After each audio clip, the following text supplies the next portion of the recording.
Assalamualaikum warahmatullahi wabarakatuh. Waalaikumsalam. Selamat malam pemirsa media Ahwatun dimanapun Anda berada, juga kaum muslimin dan muslimat yang kami hormati. Alhamdulillah pada kesempatan kali ini telah hadir bersama kami.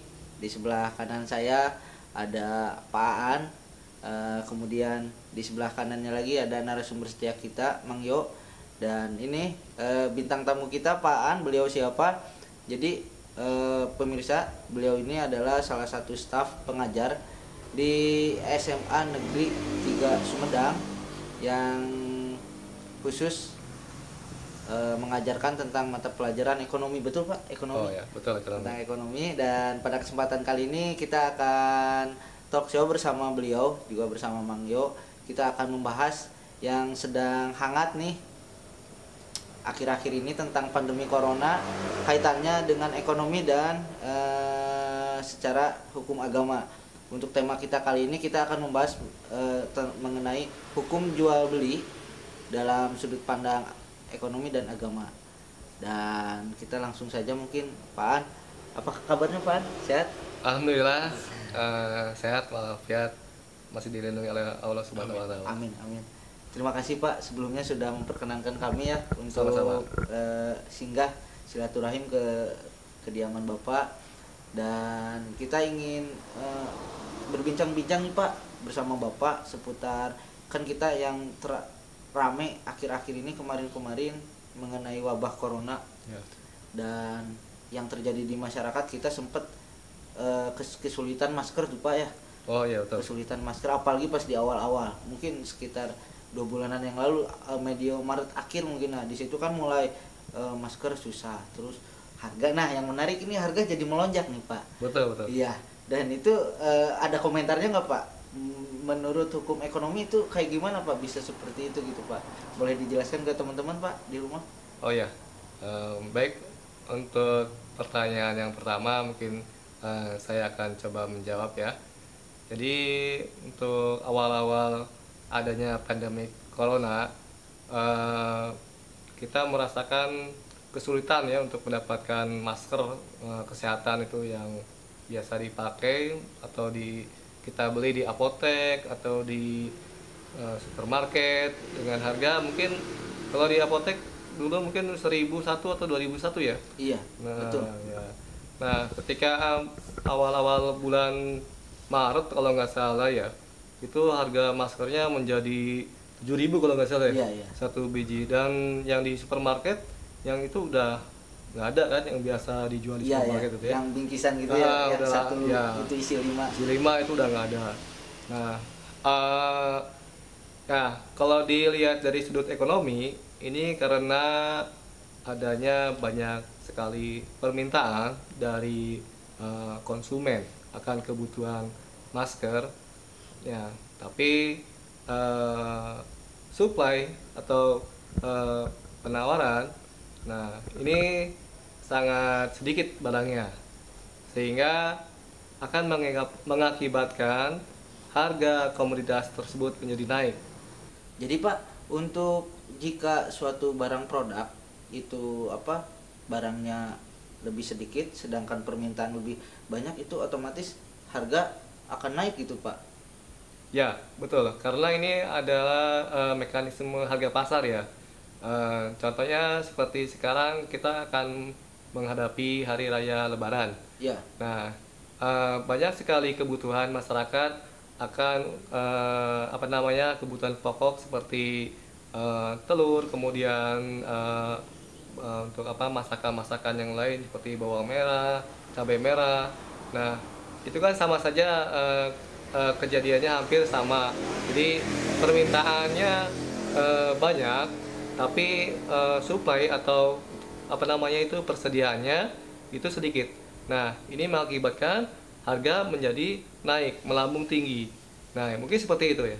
Dan terkadang kan Pak, untuk suatu produk nih, entah itu masker atau kebutuhan pokok sekarang menjelang Lebaran nih, memang kan berarti sesuai yang tadi Bapak sampaikan itu, ketika permintaan lebih besar daripada barang yang tersedia, harga itu otomatis akan melonjak. Nah, kadangkala kan di TV-TV nasional kita mendapati kabar bahwa ada salah satu mungkin produsen atau bandar atau apalah yang dia itu menimbun barang. Nah, menimbun barang supaya nanti kan dia mungkin dapat untungnya gede ngejual. Nah, kaitannya dengan ekonomi nih Pak, apakah hal yang seperti itu menyalahi aturan atau tidak Pak yang seperti itu Pak? Baik, nah seperti kasus yang tadi disampaikan, nah ini dalam istilah ekonomi juga ada ini istilahnya dinamakan dengan penimbunan. Penimbunan itu adalah menyimpan komoditas membeli komoditas barang tertentu ketika harga murah, kemudian menyimpan dan menjualnya kembali ketika harga naik. Nah, di sini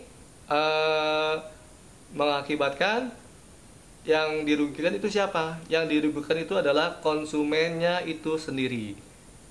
Ya, ketika barangnya langka, ya, kemudian harganya menjadi naik. Nah, si produsen tersebut menjualnya ke konsumen dengan harga yang lebih tinggi.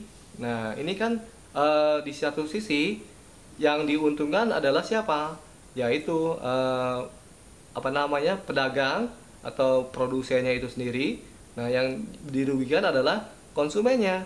Ketika ada wabah seperti ini, ya harusnya janganlah orang-orang itu menimbun, ya, atau melakukan penimbunan sehingga dapat merugikan orang lain. Gitu.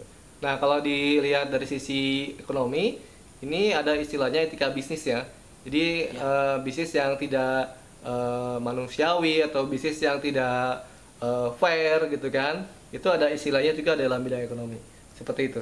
Jadi kuncinya di sini etika bisnis ya Pak ya. Ya. Jadi menimbun itu berarti salah satu bentuk yang tidak manusiawi karena memanfaatkan momentum demi mendapatkan keuntungan yang lebih besar dan itu tidak dibetulkan ya. Ya. Gitu ya Pak. Betul, itu dilarang sebenarnya dan pemerintah juga waktu kemarin ini kan sedang mencari-cari siapa yang menimbun masker atau yang melakukan penimbunan kan, dan beberapa oknum juga kan sudah ada yang tertangkap kalau nggak salah. Oke. Sekarang saya beralih dulu ke Mang Yo ya. Oh ya, silakan. Pak An. Mang, boleh minta komentarnya nih, Mang, pendapatnya mengenai soal menimbun barang. Nah, apakah dalam sudut pandang agama itu hukumnya bagaimana, Mang? Menimbun suatu produk demi mendapatkan keuntungan yang besar. Ya. Gimana, Mang? Dalam situasi seperti ini, terlebih dalam keadaan pandemi corona, walaupun situasi apa saja, apa namanya corona, apa terdesak, ekonomi darurat, masyarakat akan daya beli dan lain-lain, pengusaha-pengusaha besar ataupun sedang kecil, tanda kutip, biasanya suka oknum ya, kesempatan dalam kesempitan. Konteksnya atau kaitannya dengan hukum agama yang pendapat guru-guru saya adalah hukumnya mutlak haram. Sebab apa haram? Tatkala seseorang butuh sesuatu untuk dibeli, sementara barangnya tanda kutip dihilangkan, disembunyikan, terus dimunculkan ketika harga sudah melambung tinggi. Nah, kaitannya dengan itu, kalau menurut hukum Islam, kata guru saya, adalah mendolimi halayak banyak. Jadi hukumnya dolim terhadap orang, memudaratkan terhadap orang, apalagi yang doliminya masyarakat banyak itu, maka hukumnya mutlak haram. Tidak boleh, berdosa besar itu oknum pengusaha ataupun perusahaan-perusahaan, pedagang-pedagang yang suka seperti itu. Seperti halnya kemarin gas ya, beli gas sampai 20-50 tabung ya, oknum agen ya. Tatkala harga tinggi baru dikeluarkan, terus sembako dan lain sebagainya. Tidak boleh, kaitannya dengan hukum agama, hukumnya mutlak haram, tidak boleh. Satu, mendolimi orang, kasihan, dolim, dua, memudaratkan juga dan lain, kasihan, makanya nggak boleh. Islam tidak mengajarkan itu. Makanya kan ada ini dari guru bahwasanya tidak boleh menambahi ataupun mengurangi timbangannya, seperti halnya demikian, maka ya hukumnya dosa besar. Mungkin seperti itu. Berarti di sini dalam sudut pandang ekonomi dan agama sinkron ya sama ya Pak, bahwa menimbun itu tidak dibenarkan dan hukumnya malah haram. Haram, berdosa. Dosa besar. Dan itu otomatis tidak berkah emang kalau haram. Kalau udah dosa ya udah haram ya nggak kesininya nggak berkah, pasti dipastikan. Saya sekarang beralih ke Pak An dulu ya. Boleh Pak An? Silakan. Mengenai barusan kan tentang jual beli nih. Iya. Dalam hukum ekonomi, dalam kacamata ekonomi, hukum jual beli yang baik itu gimana sih Pak? Ya. Yang baik gitu. Etika bisnis yang baik juga itu kayak gimana sih? Dalam etika bisnis itu kan ada beberapa istilah ya gitu. Nah, yang salah satu yang saya ketahui dalam kegiatan bisnis yang baik itu yang sama-sama saling menguntungkan dan tidak ada yang dirugikan. Nah, itulah yang paling baik dalam berbisnis di bidang dilihat dari segi ekonomi, karena di sini semuanya saling diuntungkan.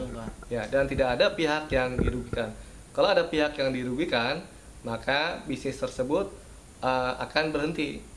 Ya, contohnya begini, kalau misalkan kita menjual barang atau produk ke konsumen, nah ternyata konsumen kita minta bayar di muka, kemudian barangnya itu tidak saya kirim, nah itu kan ada pihak yang dirugikan, ya, yang dirugikan itu siapa? Konsumennya.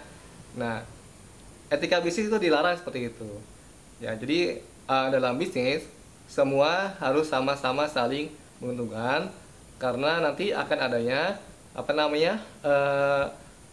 kepercayaan lah ya, kepercayaan dari pihak penjual atau produsen ke konsumen.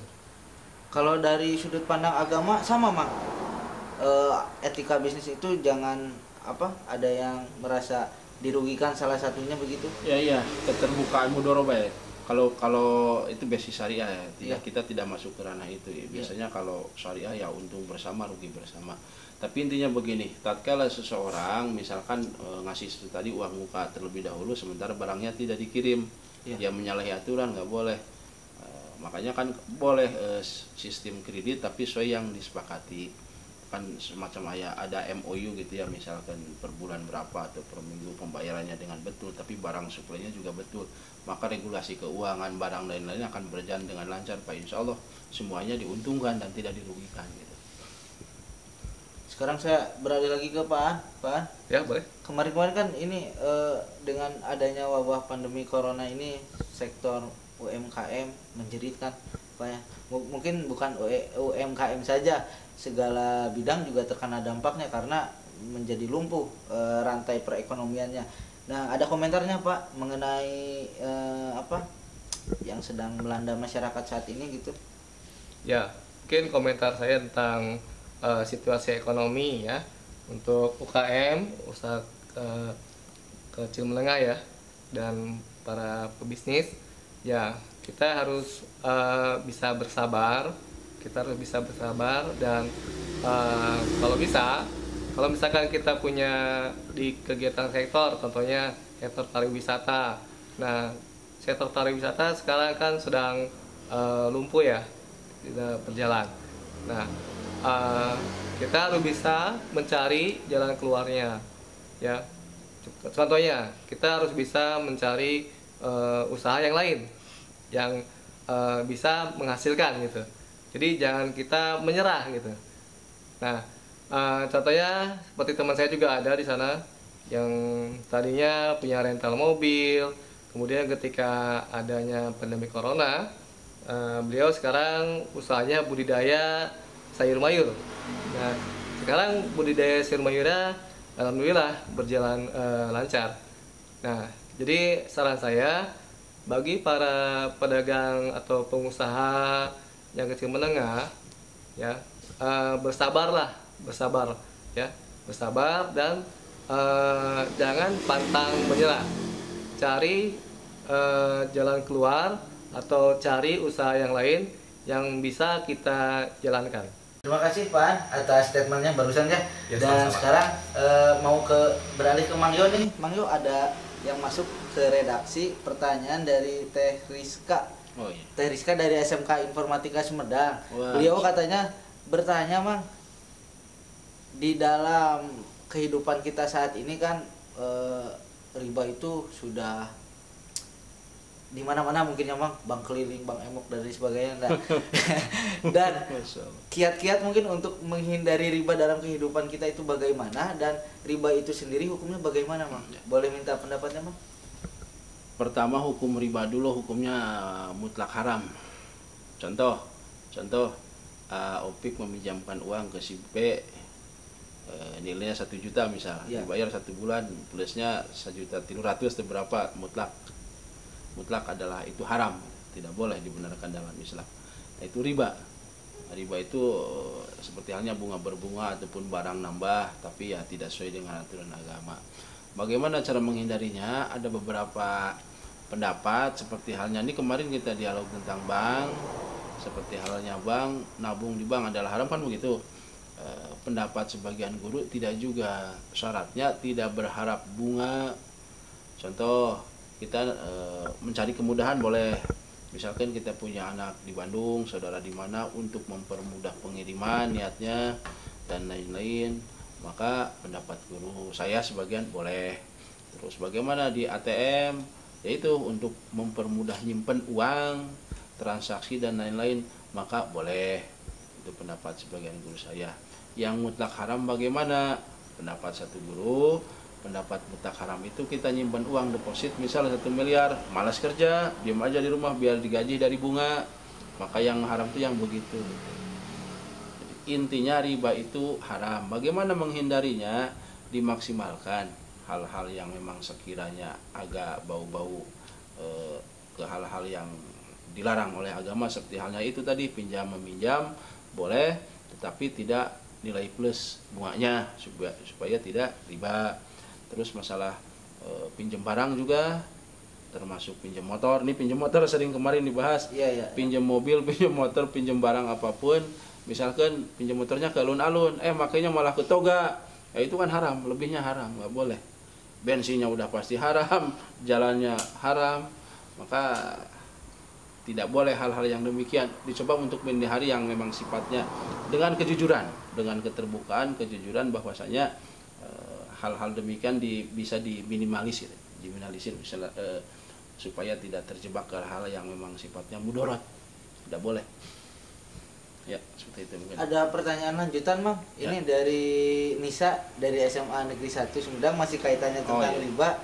Itu kalau misalkan sudah terjerumus nih, Mang, misalkan ke dalam riba itu, kan nggak boleh haram. Kita harus bagaimana tuh, Mang, kalau misalkan berhenti seperti itu? Berhenti, hijrah, beralih, tidak boleh mengulangi hal-hal yang demikian. Tobat, berhenti dari, misalkan kita biasanya kan tanda kutip ya, bunga berbunga, stop aja udah, bisnis itunya stop aja. Bisnis yang memang merugikan orang lain, itu termasuk riba, tidak sesuai dengan aturan. Yang bagus itu saling menguntungkan, dimanapun ya saling menguntungkan. Adapun memang rugi ya itu hal yang wajar, tapi memang dasarnya memang harus kuat. Ini kenapa bisa rugi begini gitu. Kalau memang ruginya tidak didolimi oleh pesaing bisnis, misal oleh rekan partner kita yang bisnis itu, ya tidak apa-apa, memang ada faktor X, tidak ada faktor kesengajaan, tapi memang dengan sengaja didolimi nih, di-cat lah biar dihalangi, biar berdagang ke supaya dia miliki lapaknya sendiri aja, ya itu nggak boleh. Saling aja sesama pelaku bisnis, kita kalaupun mau bersaing ya bersaing secara sehat misal gitu, supaya tidak ada unsur hal-hal yang diharamkan begitu. Dan riba ini termasuk dosa yang besar. Makan riba, uang haram, 1 tetes, maka 40 hari tidak terima amal ibadahnya, kan begitu. 40 hari tidak terima amal ibadahnya, ngeri ya. Sayang ibadah nggak diterima. Obatnya apa? Berhenti, tobat, insya Allah. Kalau misalkan yang menjadi korban itu, misalkan seseorang itu dia tuh yang meminjam uangnya, Mang, untuk tobatnya gimana, Mang? Minta maaf, kembalikan. Saya sudah menyalahi aturan nih, uang yang dikembalikan 1 juta, malah misal 1.500.000 berapa, apalagi yang ngalipat, kembalikan dan minta maaf. Dan mulai hari itu sudah aja insya Allah kegiatan yang seperti itu berhenti, nggak boleh. Itu malah belai, cilaka, berkah nggak berkah itu sama sekali. Secara syariat mungkin ya 1 juta plus 1.300.000, justru itu yang membuka pintu kefakiran, kemiskinan, dosa dan lain-lain. Itu bahaya. Intinya jika kita ingin mendapatkan uang ya harus kerja ya Mang, bukan dengan Intinya cara betul, kasab yang betul, yang halal dan yang baik. Apapun caranya, bebas, itu tergantung. Apa itu mengajar kayak Pak Guru, kayak dan lain-lain. Intinya penting kasab. Sudah kasab, maksimal bekerja, ikhtiar, tawakal, sabar, maka yang berhak memberi rezeki dan ini hanya Allah.